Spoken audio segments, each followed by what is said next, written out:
Good morning, everyone. Today I'm going to present our study on the parameterization response of the probabilistic neural networks for seismic facies classification. I am Diana Salazar, and this award that we did with Dr. Bedle. So in this study, we explored the impact of the variation of parameters controlled by the scientists when applying probabilistic neural networks (PNN) for the supervised classification of seismic facies related to both large and small-scale architectural elements in the Gulf of Mexico. To do so, we perform a total of 7 tests, each with a parameter variation, and then we assess the impact of the parameter change on the resultant classification model. Here we test the fish's choice factor, the amount of training data, the size of the analysis window for the 3D Kawahara filter, the size of the seismic volume, and the seismic attributes preselected. Regarding the motivation, well, nowadays different machine learning techniques, both supervised and unsupervised, are being applied for the classification of seismic facies. However, it is required to continuously perform studies that can allow to investigate their capacity and limitations and how the design criteria can help to provide better results. Also, different previous studies of PNN have already demonstrated their superiority among other machine learning techniques, but they have been less applied for classification of seismic facies using seismic data. Finally, also the classification of seismic facies at a big and small scale can help, for example, in basin analysis, rock property prediction, velocity models, and volumetric calculation. So today we're going to start first with the geological settings and the seismic facies identified, a short summary of the technique PNN, the methodology and parameters, results and analysis, and finally the conclusions. So, if the study area is located in the deep water Diana mini basin between the East Breaks and Aluminium Canyons block in the western Gulf of Mexico, and to decrease the computational cost, we crop the volume into an approximate area of 380 square kilometers and a record length of 4.1 seconds. Regarding the geological setting, the Diana mini basin is bounded by two relatively shallow salt bodies that we call here Salt 1 and Salt 2. Uh, on the sedimentary strata is composed of intercalated mass transport deposits and hemipelagic sediments. So in this sense, we define six seismic facies related to both large and small scale features, which are salt, conformable sediments, MTD, and channel facies. Also, we decided to include two other facies, the noise facies, to classify the noise layer near the seafloor, and a fracture unfolded zone facies for the respective areas near the salt domes, tops, and sides. So the PNN is a supervised method that requires the input of different seismic attributes and training samples. It is based in the Bayes strategy and the parsing method. So in the Bayes strategy, the decision for classifying an unknown sample as part of a facie A or B depends on different parameters, but one of the most important is the probability density function, which is unknown, and then requires a method like the parsing to be estimated. So in this method, the probability density function is calculated as a scale sum of small Gaussian distribution, which are calculated for each training data. However, the sigma factor, which defines the width of the bell curve that surrounds each sample, has a profound influence in the performance of the PNN, since two big sigma values can make the density function to lose details, while two small sigma values can make the density function to be restricted to individual training samples. Now, to resolve this issue, we apply this PNN with an exhaustive algorithm that what it does is that it tries different combination of seismic attributes with different sigma values, and it provides an error value for each combination. So at the end, what we do is that we choose the best combination and sigma value, which is the one with the lowest error. Now, this figure shows the generalized workflow following this study. The first step is to pre-select the seismic attributes that are candidates for the classification and the picking of the facies polygons. Next, there is the application of the smoothing Kawahara filter and the generation of the training data. Then we proceed to apply the exhaustive algorithm to choose the best combination of attributes and sigma values to finally run the neural networks and classify the seismic volume. And we also have the probability volume for each phase. So after this, the next step is the just scientist evaluation. Here we carefully take a look at the facies prediction volumes and we recognize the areas with limitations. Then we analyze what parameter could be changed in order to improve each classification model. After that analysis, we apply the algorithms again and we compare the results to evaluate the impact of the change. So the parameters that we evaluate here are the pre-selected seismic attributes, the analysis window for the Kuwahara filter, the features to be included, the size of the seismic volume, and the training data. All of these parameters are in the very first part of the workflow, which is the conditioning and preparation of the training data, which are fully controlled by the scientists. So we applied this general workflow several times, changing different parameters in each test, and at the end we have a total of 7 tests. Now, in this study, we include 6 seismic attributes as initial candidates. So the envelope attribute, DLTM dissimilarity, DLTM contrast, and the coherence and the curvature attributes. Here we also evaluate the difference between using long wavelength versus short wavelength curvature attributes. And as part of the final test, we change the coherence with the deep deviation attribute, and the attribute of causing of instantaneous phase was useful for the definition of the phase polygon, especially to test the capability of the PNN to classify different large and small scale features at the same time, we define 3 initial models. In the 3 of them, we classify salt density and conformal sediments as they are the most prominent and noticeable in the area. However, in Model 1, we also include the channel and the noise features, while in Model 2, we only add the channel features. Additional to these 3 in the last stages of the study, we include 2 other models. One try to classify the faults, while the other the highly fractured zones at the salt dome sites. Now let's take a look at the results that we obtained. These are the results obtained in the initial test 1, in which we use one line and one slide per feature for the training step, and a filter analysis window equal to the by default bin size. So for the 3 models, we see that the algorithm shows difficulties to differentiate the features in the deeper zones, since they are being incorrectly classified as noise or salt instead of conformal sediments. In Model 1, we also see the misclassifications in some areas of the conformal sediment, which were classified as channel and noise phases. Note that the noise layer in the top was correctly classified. In the time slice, the channel was correctly featured and isolated from the other phases. Now in Model 2, some areas inside the conformal sediments were also misclassified as channel phases, and the channel was better classified and isolated than in Model 1. In the time slice of Model 3, we can see how the MTD was completely misclassified as salt phases. In the 3 models, we can see that the folds at the top of the salt, number 1, were incorrectly classified as MTD. Finally, note that in the 3 models, the best combination of attributes include K1 mass positive curvature, envelope, and coherence, and the sigma values were between 0.1 and 0.2. For the test 2, we decide to increase the training data. In the first case, we used the double, so 2 lines and 2 slices per patient. The rest of the parameters were kept the same. We can notice that the classification of the deeper part were improved for all of the 3 models. However, the noise phases in the Model 1 were not as well defined as in the previous test. Also in Model 1 and Model 2, we can see that the channel in the time slice is subtly better highlighted and delineated. However, there is no significant decrease of the other misclassifications. In the time slice of Model 3, we can also see a great improvement on the classifications of the entity phases of the deeper part, which were not as misclassified as before. Notice that in all the models, the fault zones remain being classified as MTD, and that there are some vertical artifacts in the top. Again, the best combination of attributes were the envelope, the coherence, and the K1 mass positive curvature, and the sigma value kept almost constant to 0.1. So actually you will see for the next test that these 3 attributes continued to be constant in the best combination of attributes, and the sigma didn't exceed the 0.3 value. Now, in the second case of this test 2, we used 3 billion of training data. It means 3 lines and 3 slices per fish.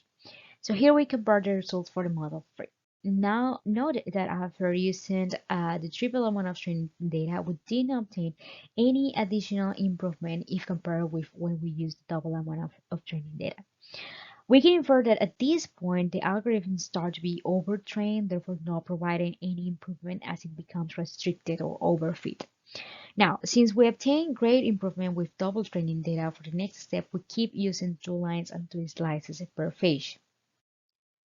In test 3, we enlarged the size of the analysis window when applying the Koihara filter to the attributes, which mean then smoother structures. After applying this change, we can note a considerable enhancement in the classification of the salt, MTD, and conformal sediment phases of the deeper zones for the free models. However, the misclassification between the channel and the conformal sediment phases in the shallower zone were more feasible for model 1 and 2. In the time slices, we can not longer differentiate the channel either in neither of the models. Also, despite in model 1, the noise fish is better highlight, it extends beyond the noise layer and therefore it cannot be considered as correct.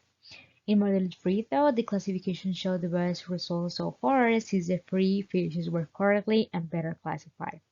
In other words, the results indicate the increase of the Kuwahara filter window benefit the classification for large-scale features, but degrade the results for small-scale features. In test 4, following the hypothesis that smaller volumes can lead to better classifications, we crop the volume into shallow zone and deeper zone. These are the classification results in the shallower zone for the three models. Note that in all of them, the misclassifications between MTD and the salt fishes increase, and they have a vertical pattern. Noise fishing in Model 1 was relatively better interpreted, and in the time slice of Model 1 and 2, the channel was better highlighted, but the misclassifications also show a stronger response. Regarding the deeper zone of the Model 3, the results did not show any additional enhancement in comparison with the previous results. Now, in test 5, we changed the long wavelength curvature for a short wavelength curvature, and we also test not using any curvature attribute. What we're trying to do was to delete these vertical patterns in the misclassification that we saw before. So to the left side, we have the results for the best classification of model 3 that we have obtained so far. In this model, we can see the vertical artifacts on the full planes incorrectly misclassified as salt and MTD fishes here. And in the case 1, when using the short wavelength, those vertical artifacts were greatly decreased and the misclassifications in the fold zones are not as strong. However, this change impact negatively the definition of the top of the salt. In case 2, when not using the curvature attribute, we can see that both misclassifications in the fold zones and the vertical artifacts were eliminated, but again, the top of the salt show more misclassifications. In the time slices of case 1 and 2, it's possible to evidence a subtle increase of misclassifications of the salt faces inside the MTD faces. In text 6, then, we try to improve the classifications of in the more complex areas like folds and fracture areas. So for case 1, we include a fold fascia, which we can see show good results but not excellent, as those classifications were not constrained to the fold planes and extend beyond. It means that notice that these are additional misclassifications inside the conformal sediments and the MTD fascias. In case 2, in which the training polygons were peak and closing the fault areas, actually show more promising results. Notice the misclassifications in the fault zones were completely suppressed. In case 3, we try to classify the highly fractured zone at the top and side of the saldoms. Note that the algorithm did a great job in those areas of interest. However, we can also notice that the MTDs in the deeper areas were misclassified as that facies as well. Now, in the previous test, we could correct the misclassifications in the faulted zones near the saldom number 1. However, the highly faulted sediments near the more complex saldom number 2 continue being misclassified.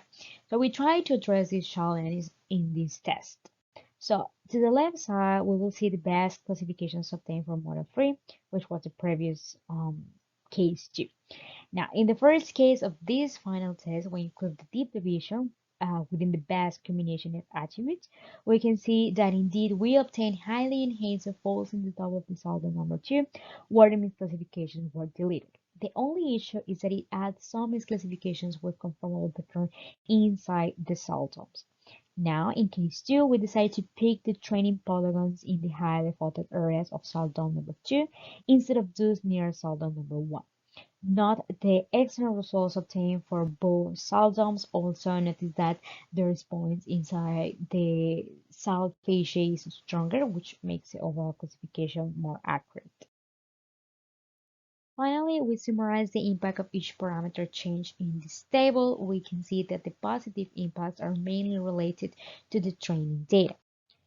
So for example, in the second test, when we use the double amount of training data, we obtain very positive results because we decrease the misclassifications in the deeper part of the seismic volume.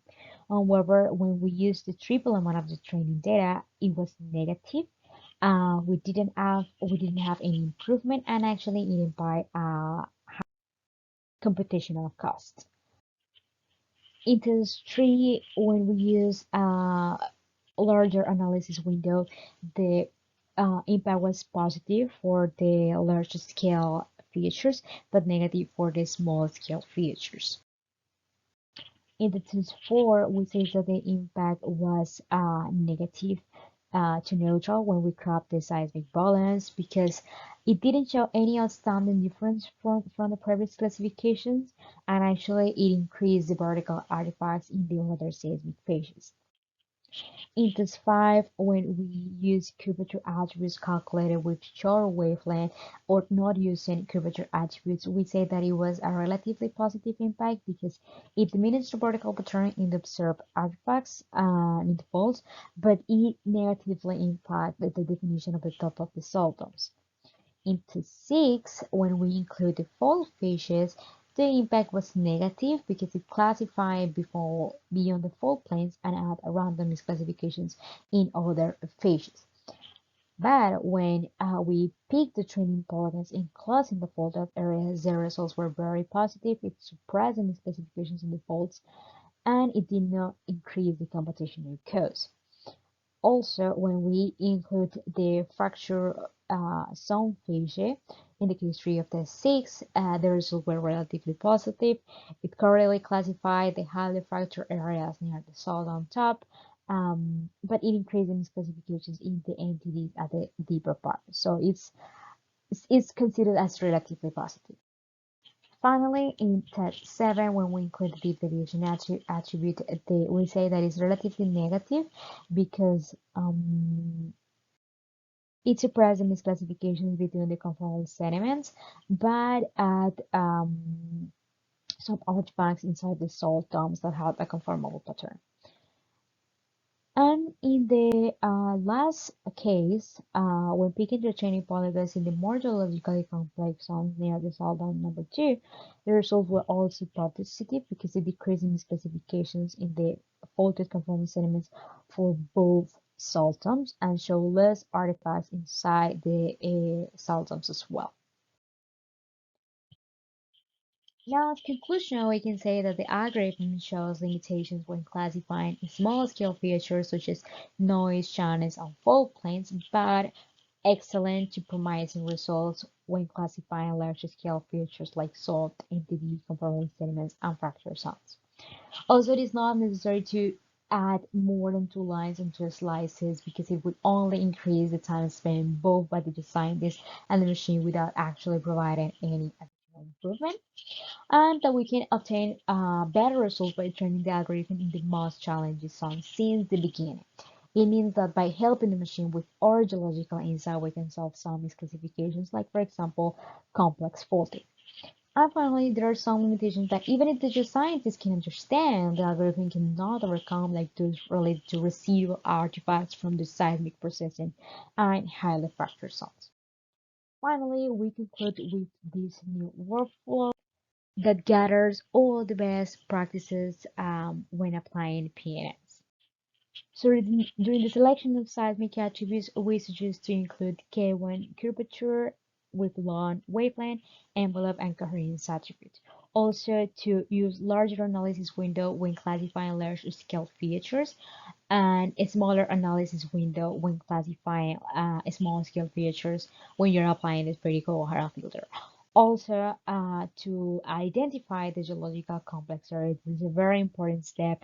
Identify the highly faulted zones, identify the highly fractured zones, and then proceed to pick the seismic facies polygons in these areas. If you find any troubles, help yourself by picking in the seismic attributes like causing the instantaneous phase of the deviation. Then proceed to generate the training data and validation data, but make sure that the polygons that you draw in the most challenging zones are defined as training data and not as validation.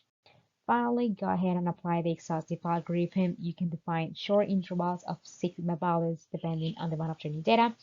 And after that, you can select the best combination of attributes, the sigma value that the algorithm is showing you, perform the PNN classification, and you'll have the Fisher's prediction volume and the Fisher's probability volume. Thank you so much for staying at the very end. A special thanks to the ASPE Consortium, the University of Oklahoma, the SDA Research Group, and the U.S. Geological Survey and the Bureau of Ocean Energy Management for allowing us to use this data set for this research. Thank you so much and have a great day.